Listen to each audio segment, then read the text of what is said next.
Rebonjour. Eh bien aujourd'hui on se retrouve toujours pour voir les superbes cartes de l'oracle d'Halloween de Stacey de Marco. Et aujourd'hui je vous montre donc la carte numéro 2, la cristallomancie. C'est la carte de l'intuition.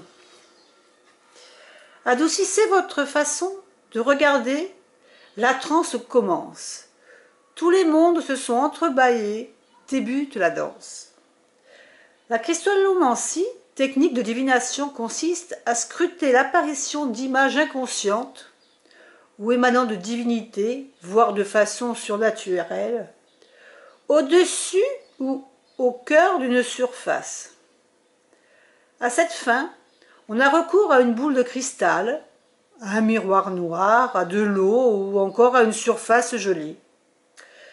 Il s'agit d'un procédé très ancien, traditionnellement utilisé à la période d'Halloween. Être très détendu, limiter les distractions éventuelles, adoucir son regard et lâcher prise constituent les clés d'une voyance efficace. Celle-ci a pour ennemi la distraction, émanant de l'intérieur et de l'extérieur. Coupez le téléphone, éteignez les lumières électriques partout où vous les verrez, ainsi que la musique, tout ce qui peut vous distraire. De même, si vous lisez dans une boule de cristal en plein air, prenez le temps de vous installer dans un cadre idéal et écoutez tous les bruits de façon à ce que votre esprit ne soit pas contraint de briser sa concentration par la suite et puisse trouver l'apaisement.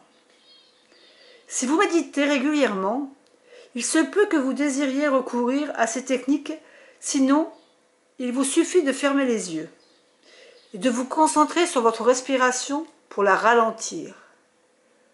Le résultat est généralement garanti. Si vous voulez poser une question particulière à votre outil de divination, placez celui-ci devant vous. Puis, lorsque vous vous sentirez totalement détendu, rentrez en vous-même. Imaginez-vous attirant votre énergie en votre fort intérieur, puis concentrez-vous sur le troisième œil, ce fameux chakra au centre du front, juste au-dessus des sourcils.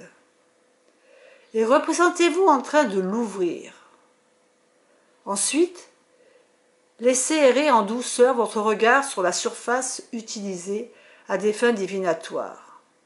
Donnez libre cours à la formation d'images et observez ce qui se présente à vous.